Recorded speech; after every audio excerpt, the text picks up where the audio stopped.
तो हेलो दोस्तों, आज हम आपको इसका अंदर का राज बताने वाले हैं दोस्तों। आप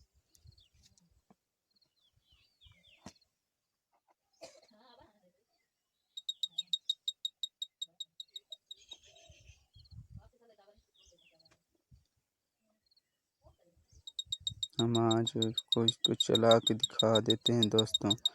आप हमारे चैनल को अभी तक सब्सक्राइब नहीं किए, सब्सक्राइब कर लें, लाइक कर दें और शेयर ज़रूर करें।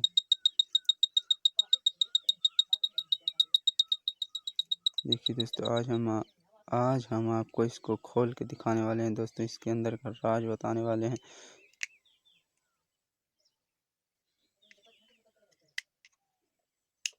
ये देखिए दोस्तों, अभी खुल ही गया है बस। देखिए दोस्तों, ये खुल गया है। इसमें एक एलईडी है, ये स्पीकर है और ये इसका सर्किट बोर्ड है दोस्तों। ये 12 से 220 वोल्ट के अंदर में चल जाता है दोस्तों।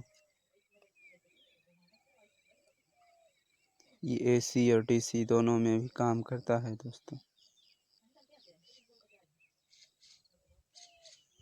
आप इसको बेल स्विच में भी इस्तेमाल कर सकते हैं दोस्तों। अगर आपने अभी तक हमारा चैनल सब्सक्राइब नहीं किया, सब्सक्राइब कर लें, शेयर ज़रूर करें।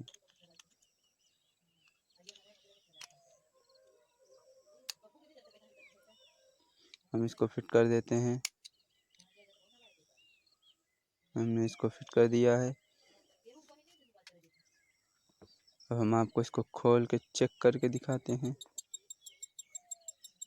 देखिए दोस्तों, काम कर रहा है, बिल्कुल सही काम कर रहा है। इसकी आवाज़ भी चेंज हो गई है। तो देखिए दोस्तों, हम इसको पैक करके दिखा देते हैं।